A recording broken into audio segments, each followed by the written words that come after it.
So hi viewers, మనతో పాటు మౌనిక సుంకర ఉన్నారు. ఒకసారి మాట్లాడదాం. హాయ్ అండి, ఈరోజు ప్రోగ్రామ్ గురించి ఏం చెప్తారండి? ఈరోజు అటల్ బిహారీ వాజ్పేయి గారి సెంటనరీ సెలబ్రేషన్స్ 100 సంవత్సరాల వారి జయంతి సందర్భంగా ప్రోగ్రామ్ చేయడం జరిగింది. మన దేశానికి అటల్ బిహారీ వాజ్పేయి గారి కాంట్రిబ్యూషన్ ఎంతగానో ఉంది. ముందు మన దేశాన్ని మనము అస్త్రాలు శస్త్రాలతోని కూడా మనం దేశాన్ని శక్తివంతంగా చేసుకోవాలని నిరూపించారు. భారతదేశాన్ని న్యూక్లియర్ పవర్గా చేసింది అటల్ బిహారీ వాజ్పేయి గారే. అది అమెరికా డామినేషన్ని తట్టుకొని, అమెరికా మోనోపలీని తట్టుకొని, అయినా కూడా మన సిఏఏ వీళ్ళందరితో పాటు కలిసి మన భారతదేశం సక్సెస్ఫుల్గా న్యూక్లియర్ దాన్ని పర్ఫామ్ చేసి ఈరోజు భారతదేశాన్ని ఒక న్యూక్లియర్ దేశంగా చేయడమే కాకుండా దాని ద్వారా మనం ఆపరేషన్ సింధూర్లో కూడా మనం సక్సెస్ అయినాం. ఎప్పుడైతే ఒక దేశం అస్త్రాలు శస్త్రాలతోనే ఉంటుందో, వెపనరీని పెట్టుకుంటుందో, అప్పుడు శత్రు దేశాలని మనం ఈజీగా ఓడించగలం. కాబట్టి అటల్ బిహారీ వాజ్పేయి గారికి, వారి ప్రభుత్వానికి, అప్పుడు వారు చేసిన పనుల వల్లనే ఈరోజు భారతదేశం 5th లార్జెస్ట్ ఎకానమీగా అయింది. కాబట్టి వారు తీసుకున్న ఇనిషియేటివ్స్ని మనం అప్రిషియేట్ చేస్తూ ఇట్లా వారి ప్రోగ్రామ్స్ అయినప్పుడు వారి జయంతి సందర్భంగా వారికి కృతజ్ఞత తెలుపుకోవడం అనేది ప్రతి భారతీయులది, ప్రతి పౌరుడి యొక్క బాధ్యత. మేడం, ఇప్పుడు ఉపాధి హామీ పథకానికి గాంధీజీ పేరు తీసేసి జీరామ్జీ అని చెప్పి పేరు చేంజ్ చేసి బిల్లు అమలు చేయడాన్ని చాలా వరకు కూడా దాన్ని కాంగ్రెస్ నాయకులు అవ్వచ్చు, లెఫ్ట్ పార్టీస్ అవ్వచ్చు, ఎవరు కూడా దాన్ని కరెక్ట్గా తీసుకోవట్లేదు. సో ఈ గాంధీజీ పేరు అనేది బీజేపీ పార్టీకి దీనివల్ల ప్రాబ్లం ఉంది. గాంధీజీ అంటేనే ప్రాబ్లం ఇప్పుడు, ఎందుకంటే సోనియా గాంధీ, రాహుల్ గాంధీ వీళ్ళందరికీ కూడా గాంధీ అనే పేరు ఉంది కాబట్టి కేవలం ఆ ఆలోచనతోటే తీశారని చెప్పి అంటున్నారు. మీరు ఏం చెప్తారు?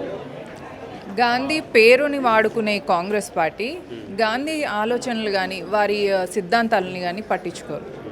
మహాత్మా గాంధీ గారు వారు చనిపోయేటప్పుడు ఏమన్నారు? వారికి తగిలిన లాస్ట్ బుల్లెట్ అప్పుడు కూడా వారు హే రామ్ అంటూ చనిపోయారు.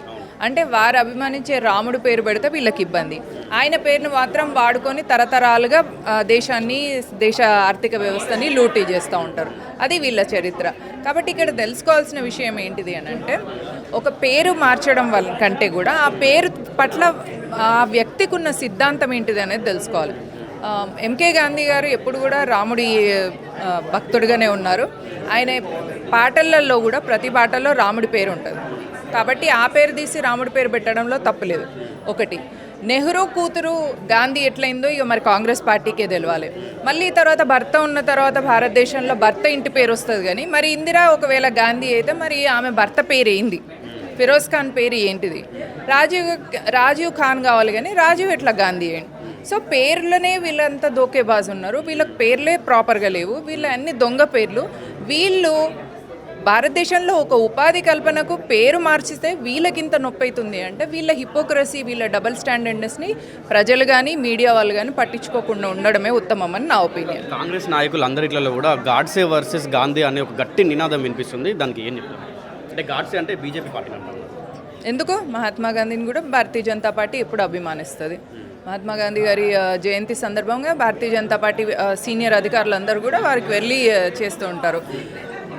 ఎంకే గాంధీ గారు అసలు మన దేశంలో మేక్ ఇన్ ఇండియా అని కానీ, లేదా మన దేశంలో తయారైన వస్తువుల స్వదేశీ ఉత్పత్తుల గురించి, స్వదేశీ కానీ విదేశీ వస్తు బహిష్కరణను తీసుకొచ్చిన ఎంకే గాంధీ గారే భారతీయ జనతా పార్టీకి ఆదర్శం. అందుకనే మేక్ ఇన్ ఇండియా ప్రాజెక్ట్స్ కానీ, ఇక్కడైనే మనం వెపన్స్ తయారు చేసుకోవడం కానీ అన్నీ ఆ సిద్ధాంతం నుంచి వచ్చినాయి. మరి ఒకవేళ గాంధీని భారతీయ జనతా పార్టీ వ్యతిరేకించినట్టయితే అట్లాంటి ఎందుకు తీస్తుంది? కాబట్టి కాంగ్రెస్ పార్టీ ఏంటంటే, కాంగ్రెస్ని కాంగ్రెస్ పార్టీ అనొద్దు, దానికి 2 ముద్దు పేర్లు ఉంటాయి. ఒకటేమో మైనారిటీ అపీస్మెంట్లో ముందుండి కాంగ్రెస్ పార్టీ అనాలి. 2 A to Z స్కాములలో పర్ఫెక్ట్గా ఉండి అన్నిట్లలో స్కాములు చేసే వాళ్ళు కాబట్టి స్కామ్గ్రెస్ అనాలి. కాబట్టి కాంగ్రెస్కి, స్కామ్గ్రెస్కి భారతీయ జనతా పార్టీని అనే నైతిక అర్హత లేదు, అధికారం లేదు. 3 సార్ల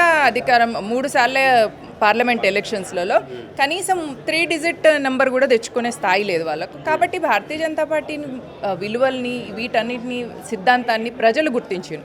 మేము గుర్తించి సమాధానం చెప్పేది ప్రజలకు, కాంగ్రెస్ పార్టీకి కాదు. ఏదో అడ్డిమరి గుడి దెబ్బలో ఏదో ఒక పొజిషన్ ఉండాలి కాబట్టి కాంగ్రెస్ అట్లా ఉంటుంది. దాన్ని బతకనిచ్చే బాధ్యత కూడా భారతీయ జనతా పార్టీదే. దాదాపు 50 నుండి 60-70 సంవత్సరాల వరకు కూడా కాంగ్రెస్ పార్టీ ఉంది. అప్పుడున్న సమయంలో ఇండియా అవ్వచ్చు, తెలుగు రాష్ట్రాలు అవ్వచ్చు, ఏ విధంగా ముందుకు తీసుకుపోయిందంటే ఏం చెప్తారు? సెంట్రల్లోనా మీరు? అదే అండి, అసలు అప్పట్లో ఏ పార్టీ లేదు. ఇప్పుడు 1947లో పార్టీయే లేదు. కాంగ్రెస్ అనేది ఓన్లీ స్వతంత్ర ఉద్యమం కోసం పెట్టింది. ఎంకే గాంధీ గారు కూడా ఆ పార్టీని తీసేయాలి, పొలిటికల్గా వేరే 2 పార్టీస్ ఉండాలి, ప్రజలు ఎవరిని ఎన్నుకుంటే వాళ్ళు మాత్రమే అధికారంలోకి రావాలి అని ఎంకే గాంధీ చెప్తే ఆయన మాటల్ని పక్కకు పెట్టి వాళ్ళ రుబాబ్లాగా వాళ్ళ తాత జాగీర్లాగా నెహ్రూ ఎన్నుకోబడిను. అక్కడ కూడా మనం మొత్తం కాంగ్రెస్ వర్కింగ్ కమిటీని మొత్తం చూస్తే అందులో చాలామంది పటేల్ గారిని ఒప్పుకున్నారు ప్రధానిగా.